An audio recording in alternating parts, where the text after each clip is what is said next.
Be ready. 5 seconds. Start. Now, sir, honorable members will recall that the bill was introduced in the House of the People on the 2nd September, 2003.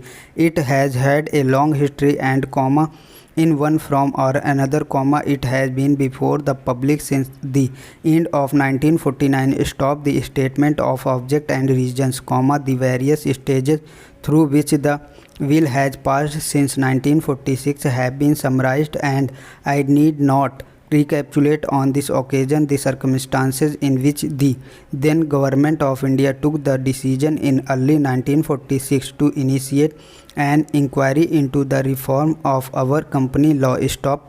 I would remind honorable members that between 1946 and 1948 the entire field of company law was carefully reviewed by two distinguished company lawyers who were appointed to recommend the broad lines on which the present act should be revised.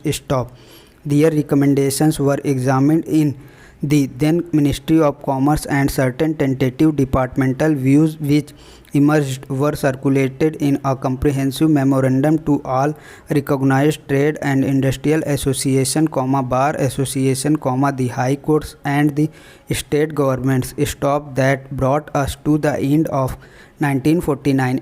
Paragraph change. Many representations on this recommendation were duly received from chambers of commerce, trade and industrial association, state governments and the general public. At the end of 2000, the Government of India appointed a committee under the chairmanship of Sri Bhabha to go into the entire question of the revision of the Companies Act, with particular reference to its bearing on the development of trade and industry in this country. Paragraph change. This committee examined a large number of witnesses in many parts of the country and submitted its report in March 2002. This report again was circulated to all the state governments, chambers of commerce, trade association, high courts and many other bodies. At the same time, a special officer was appointed in the Department of Economic Affairs, Ministry of Finance, to examine the report, in the light of the views received from the interested public and to submit proposal to government for the revision of the present act. The bill now before the House is based largely on the recommendations of the Company Law Committee, modified in a few particulars.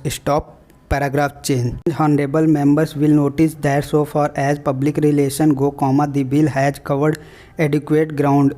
In a measure like the companies will, however, which covers the entire field of the operation of joint stock companies, the limits of consultation and discussion can never be exhausted, and I would like to inform honorable member that although the bill was introduced in Parliament over 7 months ago, our officers have been engaged throughout this period in further studies and informal discussions with the interest concerned, and on occasion I have also participated in such discussions.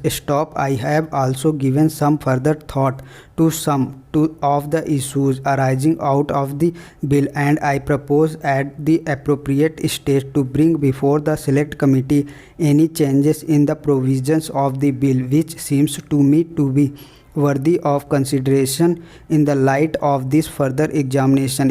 Now, honorable members would have noticed that the bill contains 6 clauses and 12 schedules. I think it is probably one of the longest legislative measures in recent legislative history. But its size might be regarded as misleading unless I make a few comments. The bill is both, one must remember, a consolidating and amending measures. As mentioned in the statement of object and reasons, this is the first opportunity which has occurred since 1923 for the consolidation of the Companies Act. Advantage has been taken of this opportunity to redraft several long and complicated sections in the present act which have been split up into a large number of clauses. This is the largest single factor accountable for the increase in the number of classes in the bill. Stop new classes embodying substantial changes in the present law would hardly constitute more than a small fraction of the bill. Stop paragraph change.